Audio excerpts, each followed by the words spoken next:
Martial spirit के episode 59 के साथ हाजिर हो। तो फिर चलिए एक्सप्लेनेशन शुरू करते हैं। तो एपिसोड की शुरुआत में हम देखते हैं कि चेनफेंग सुगांग को कहता है कि तुमने भी बहुत सारा कल्टीवेशन को कंज्यूम किया है ना? इसके अलावा अगर मैं तुमसे कहूँ कि मैंने जानबूझकर अपना स्वॉर्ड को लूज कर दिया है तो क्या होगा? तो ये सुन के सुगांग हंसते हुए कहता है कि अच्छा, तो क्या इसका मतलब ये है कि तुमने सरेंडर कर दिया और हेल जाने के लिए तैयार हो गए हो? तो चेनफेंग हंसते हुए कहता है कि नहीं, बल्कि मैं तुम्हें हेल में भेजने के लिए तैयार हूँ, क्योंकि मेरा सबसे स्ट्रॉन्गेस्ट हथियार मेरा स्वॉर्ड नहीं है, बल्कि ये मेरा बॉडी है। और चेनफेंग अपने जबरदस्त पावर को रिलीज करता है। ये देखे तो सुगांग हैरान हो जाता है और चेनफेंग उसकी आंखों के सामने से ही गायब होके सीधे उसके सामने आ जाता है और अपना ड्रैगन एलिफेंट फाइटिंग टेक्निक का यूज करके सुगांग की फोरहेड पे एक जबरदस्त मुक्का मारता है, जिससे सुगांग काफी ज्यादा इंजर्ड हो जाता है और वो कहता है कि तुम अभी भी इतना स्ट्रॉन्ग कैसे हो? तो चेनफेंग कहता है कि क्योंकि मैंने पहले ज्यादा कल्टीवेशन कंज्यूम नहीं किया था और मेरे मार्शल स्पिरिट के सपोर्ट से मैं अपने कल्टीवेशन को यूजुअल से 3 गुना ज्यादा तेजी से रिस्टोर कर सकता हूँ। इसी के साथ सुगांग नीचे गिर जाता है और मरते हुए कहता है कि तो यही रीजन है, और यहीं पर उसका खेल खत्म हो जाता है। और ये देख के एल्डर झाओ काफी ज्यादा खुश हो जाता है और कहता है कि ये सच में एक मिरेकल है। मुझे तो विश्वास नहीं हो रहा है कि एक न्यूकमर इनर सेट को सप्रेस कर सकता है और एक ओवरऑल लिस्ट के मास्टर को मार सकता है जो डिवाइन डोर रियलम के 3rd लेवल पर है। कितना जीनियस है ये तुम्हारे लिए। अच्छा है चेनफेंग, मुझे तो इसका कोई भी आइडिया नहीं था कि तुम असल में इतना स्ट्रॉन्ग हो। और यंग जिंगटियन ये देख के हैरानी से कहता है कि ये कैसे पॉसिबल हो सकता है? ऐसा कोई भी तरीका नहीं है जिससे चेनफेंग इतना स्ट्रॉन्ग हो सके। और देखने वाले सभी लोग काफी खुश होकर कहता है कि चेनफेंग ने सुगांग को मार डाला। तो दूसरा कहता है कि मैंने तो चेनफेंग की बैंडेड चीजें लेने की रूमर सुना है। अगर यही कारण है कि वो ओवरऑल लिस्ट के एक मार्शल को मारने के लिए इनफ पावरफुल देता है, तो मैं भी इसे लेना चाहूंगा। तभी तीसरा वाला कहता है कि अब जबकि चेनफेंग ने सुगांग को मार डाला, तो क्या यह इसका मतलब ये है कि चेनफेंग ने सुगांग की जगह ले ली है, ओवरऑल लिस्ट में 19 रैंक पर आ गया है? तभी बाई कहता है कि वो उससे भी हायर रैंक रखता है। मैं बता सकता हूँ कि चेनफेंग ने अभी अपनी पूरे स्ट्रेंथ नहीं दिखाया है। तो ये सुन के एक लड़का कहता है कि क्या क्या तुम हमारे साथ मजाक कर रहे हो? तभी दूसरा वाला कहता है कि बकवास मत करो, मुझे लगता है कि चेनफेंग ने बस एक मामूली सी जीत हासिल की है। तभी तीसरा वाला कहता है कि आखिर तुम हो कौन? तुम फाइटिंग के बारे में कुछ भी नहीं जानते। चेनफेंग अगर वास्तव में उतना ही पावरफुल होता जितना कि तुमने सोचा था, तो उसने सुगांग को शुरुआत में ही मार डाला होता। तो बाई वहां से ही चिल्ला के चेनफेंग को कहता है कि चेनफेंग, मुझे विश्वास नहीं है कि तुम अपना मौत का सामना करते हुए भी तुम अपने रियल स्ट्रेंथ को छुपाए हुए हो। क्या तुम्हें डर नहीं है कि तुम एक्सीडेंटली मर जाओगे? तो उसकी आवाज सुन के चेनफेंग भी उसकी तरफ देखता है और हल्की सी मुस्कुराहट के साथ कहता है कि आप कौन है सर, और आपको ऐसा क्यों लगता है कि मैंने अपना रियल स्ट्रेंथ नहीं दिखाई है? तो बाई हंसते हुए कहता है कि मैं इसे महसूस कर सकता हूँ और मुझे पूरा यकीन है कि मैं सही हूँ।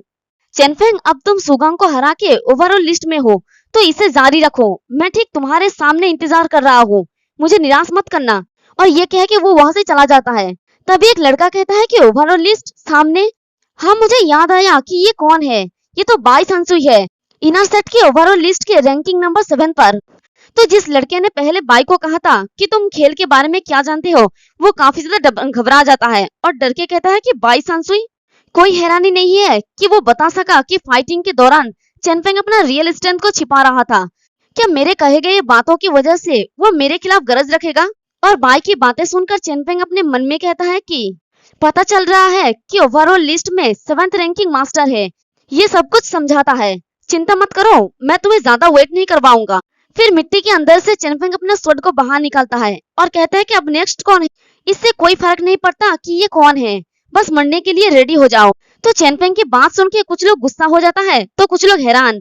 कोई कहता है कि जबकि उसने सुगांग को मार डाला है, जो ओवरऑल लिस्ट में एक मास्टर था, इसलिए किसी में भी उससे फाइट करने की हिम्मत नहीं है। तो दूसरा वाला कहता है कि यहाँ तक कि हायर रैंक वाले दूसरे मास्टर ने भी उसे चैलेंज देने की हिम्मत नहीं की, क्योंकि बाई ने कहा कि चेनफेंग ने अपना रियल स्ट्रेंथ नहीं दिखाई है। मुझे तो ऐसा ही लगता है। तो चेनफेंग कहता है कि कोई भी नहीं, ये कोई सेंस नहीं बनाता। मैं जानता हूँ कि तुम में से कई लोगों के मन में मेरे लिए गरज है। अगर तुम बाहर आकर मुझसे नहीं लड़ोगे तो मैं तुम लोगों को नाम लेकर बुलाऊंगा। तभी ऊपर से एक लड़का चिल्लाते हुए कहता है कि बकवास बंद करो, मैं नेक्स्ट हूँ। और वो नीचे एक जबरदस्त लैंड करता है। तो ये आप लोगों को याद होगा कि ये वही लड़का है जिसने चेनफेंग को लाइफ एंड डेथ में चैलेंज किया था, और इसका नाम झाओ हु है, जो रैंकिंग नंबर 10 पे है न्यू कमर लिस्ट के।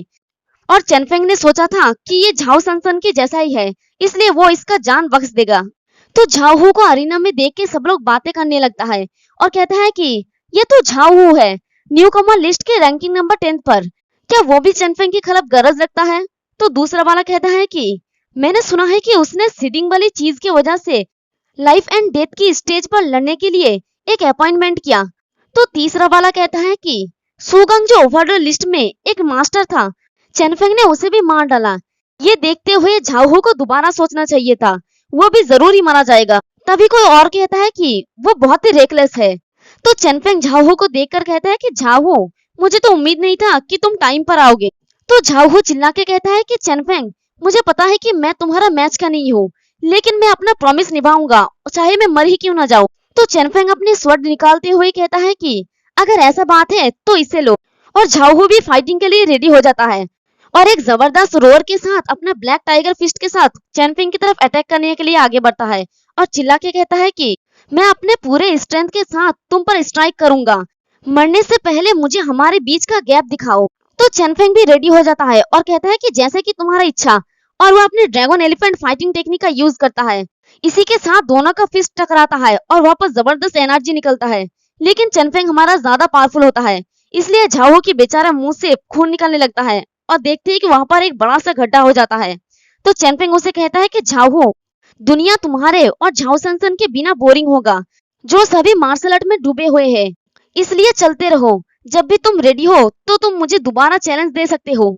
फिर वो बाकी लोगों को कहता है कि मैंने कहा कि मैं सारी शिकायत एक साथ सेटल करना चाहता हूँ, लेकिन तुम में से कुछ लोग अभी भी स्टेज पर आने की हिम्मत नहीं करते, जैसे कि, और वो यंग जिंगटियन की तरफ देखता है, जो यंग जिंगटियन वहां से खिसकने के प्लान में होता है। तभी चेनफेंग कहता है कि तुम कहाँ पर जा रहे हो यंग जिंगटियन, क्या तुम मुझे चैलेंज करने वाले नहीं हो? तो ये सुनते ही यंग जिंगटियन घबरा जाता है और अपने मन में कहता है कि डैम, मैं कैसे चला जाऊं जबकि उसने डायरेक्टली मेरा नाम बुलाया है। फिर वो नौटंकी करते हुए कहता है कि चेनफेंग, तुमने बहुत सारा एनर्जी को कंज्यूम किया होगा, क्योंकि तुमने पहले ही 3 लोगों के चैलेंजेस को एक्सेप्ट कर चुके हो। मैं तुम्हें हराने के लिए सिचुएशन का एडवांटेज नहीं उठाऊंगा। क्वालिफाइंग टूर्नामेंट 2 महीने में आयोजित किया जाएगा। बट तभी चेनफेंग अपना स्वord को निकालते हुए कहता है कि चलो अभी इस चीज को अभी खत्म करें। फाइटिंग के दौरान मैंने कुछ एनर्जी को कंज्यूम तो किया था, लेकिन इससे कोई फर्क नहीं पड़ता, मैं अब भी तुम्हें मारने के लिए काफी स्ट्रांग हूँ। तो दूसरे लोग बातें करने लगता है। एक कहता है कि झाओ हु का वास्तव में चेनफेंग से कोई मुकाबला नहीं है, लेकिन मुझे उम्मीद नहीं था कि चेनफेंग उसका जान बख्श देगा। तो दूसरा कहता है कि झाओ हु एक लकी गाय है। तो तीसरा कहता है कि चेनफेंग पहले ही 3 लोगों को चैलेंजेस एक्सेप्ट कर चुका है, तो मुझे लगा कि वो और किसी दूसरे का एक्सेप्ट नहीं करेगा। तभी चेनफेंग चिल्ला के कहता है कि कोई और है तो आ जाओ, मेरे पास इसके लिए ज्यादा टाइम नहीं है। तो सब लोग कहता है कि इसके साथ मसला क्या है? तो दूसरा कहता है कि मैं समझ गया, चेनफेंग लोगों को चेतावनी देने के लिए ऐसा कर रहा है, ताकि कोई उसके करीबी लोगों को चोट न पहुंचाए, वरना उन सभी को वो मार डालेगा। तभी तीसरा कहता है कि अब तो पता चल रहा है कि चेनफेंग एक रिलायबल मैन है, मैं अगर एक औरत होती तो डेफिनेटली उससे शादी करती। और इधर यंग जिंगटियन सोचता है कि डैम, मुझे विश्वास नहीं हो रहा है कि मैं इतनी परफेक्ट प्लान के साथ भी चेनफेंग को मारने में फेल रहा हूँ, वो बहुत चालाक है। लकीली मैं खुद उसके सामने नहीं गया, मैं उसे मारने की एक और प्लान के बारे में सोच रहा हूँ। तभी एल्डर झाओ चिल्ला के कहता है कि चेनफेंग, तुमने 3 चैलेंजेस को एक्सेप्ट कर लिया है, तुम्हारा पनिशमेंट खत्म हो चुका है।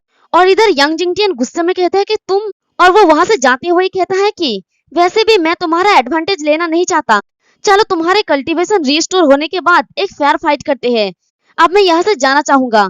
तभी चेनफेंग कहता है कि यंग जिंगटियन, मुझे पता है कि तुम ही इन सारे चीजों के पीछे हो। तो ये सुन के यंग जिंगटियन चौंक जाता है और सोचता है कि क्या उसने इसको गेस कर लिया। और इसी के साथ हमारा ये वाला एपिसोड भी खत्म हो जाता है। एक्सप्लेनेशन पसंद आई तो कमेंट करके जरूर बताना, वीडियो को लाइक और चैनल को प्लीज सब्सक्राइब कर देना। शुक्रिया।